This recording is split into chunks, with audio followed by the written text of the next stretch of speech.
L'impressione di una bella città, onestamente. Ci siamo un po' indaffarati a capire dove andare e come proseguire la visita. Da dove venite? Da Vicenza. Noi veniamo dall'Austria, è la nostra prima volta a Treviso. È bella, ma se ci fosse il sole sarebbe stato meglio. Comunque ieri sera abbiamo mangiato benissimo al ristorante.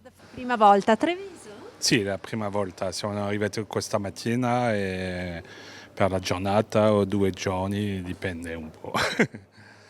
Che impressione avete finora? È una bella città, ci sono molte belle città in Venezia. C'è chi arriva per una gita in giornata da un'altra città veneta, chi dall'estero per visitare Venezia, ma non manca di fare una puntata anche a Treviso. Quello di Ognissanti, che solitamente rappresenta il ponte d'autunno per eccellenza, quest'anno cade di sabato. Non benissimo per chi vuole allungare le vacanze, ma comunque nella Marca, come nel suo capoluogo, l'affluenza di visitatori è buona. Abbiamo una visita guidata organizzata per le Vie del Mistero nell'ambito del Festival Veneto Spettacoli Mistero. È tutto pieno, ci sono anche partecipanti non solo local, ma anche dal resto d'Italia, quindi ci fa piacere. Come sempre anche l'enogastronomia ha un ruolo importante nell'attirare i visitatori, soprattutto le colline del Prosecco, patrimonio UNESCO. Ad esempio sono arrivati dei tedeschi che ci hanno chiesto proprio di visitare le colline, quindi con la loro macchina domani partiranno alla scoperta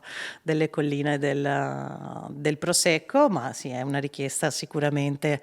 Treviso Centro, Fiumesile, colline del Prosecco sono ovviamente le richieste più frequenti.